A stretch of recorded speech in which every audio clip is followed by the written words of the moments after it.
Functions are the backbone of JavaScript and TypeScript programming, facilitating code reuse and modularity. Today, we delve into the syntax for declaring functions in TypeScript, covering function declarations, expressions, and the concise arrow functions.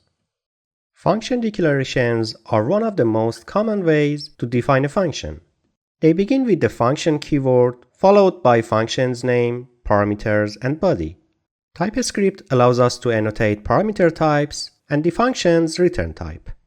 Here, add is a function that takes two parameters, x and y, both of type number, and returns a number. The return type annotation ensures that the function returns the correct type. Here, we call the add function with 5 and 3 as arguments, and it returns 8. It's straightforward and clear, making function declarations a popular choice. Function expressions are another way to define functions. These functions can be anonymous and are often stored in variables. Just like declarations, you can type the parameters and the return value. This subtract function is stored in a variable and subtracts y from x, showcasing how function expressions can be utilized for dynamic function assignment. By calling subtract 10 and 4, we're invoking the function expression, demonstrating its flexibility in assignment and usage. Arrow functions introduced in ES6 provide a concise syntax for writing function expressions. They are particularly useful for short functions and when working with the this keyword in classes and callbacks.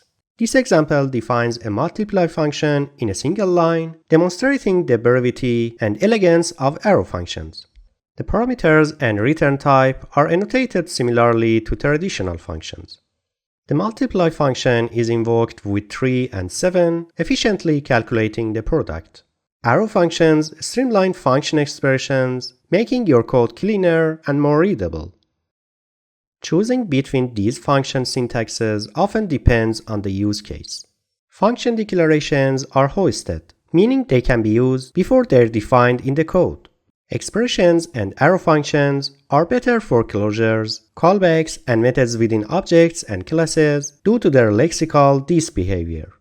Understanding the nuances of function declarations, expressions, and arrow functions in TypeScript enriches your coding toolkit, allowing you to write more intuitive and efficient code.